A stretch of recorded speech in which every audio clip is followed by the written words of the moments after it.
Doug Troutman began his career in natural resources management as a Yosemite Park ranger in 1969. He joined BLM in 1976 as a wilderness ranger in Aravaipa Canyon, Arizona, then moved to Oregon's Lakeview District in 1978 as a wilderness specialist, a position he held for 19 years. Troutman spoke with me in August 2004 about political interference in BLM management, particularly during the George W. Bush administration. There's a lot of good people that work in the Bureau in Wildlife and Resource Management, but it's always a constant fight with the range cons to keep things above board and do the best thing there is to do for the land. I've known a few good range cons in the BLM also. Willie Street was one, and there have been a couple of others that marked that people that had responsible attitude and weren't willing to just roll over. But by and large, the BLM management was ready to roll over for the rancher at a moment's notice. And the politics also, I mentioned the Buffington situation of managers that did buck the system who were driven out or forced to move or resign.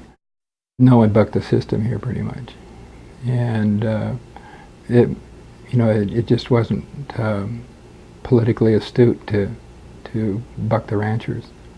And mineral use the same way in most of the BLM. And of course that's really getting severe now in New Mexico and Colorado and around with the new policies coming out of the Bush administration. Everything is up for grabs. There's been changes. The undersecretaries are now calling all the shots. The state directors don't really have control of the BLM lands anymore. The decision-making process has been pulled back to Washington, and it's undersecretaries that are making decisions out in the field and telling people what's going to go down. And if the managers don't like it, they can leave. It's the most abusive administration I've ever seen.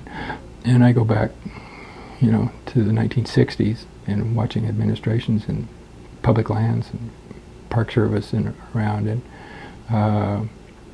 this administration is by far the worst that there's ever been. There's never been anybody as bad as these guys. They're stealing everything blind.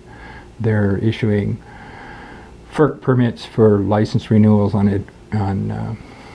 hydroelectric projects. They're telling you will not fight this. You will relicense no matter what they want with Pacific Power and stuff. And environmental assessments are not being properly conducted. There's just all kinds of stuff that's going on that the public doesn't have a clue what's going on.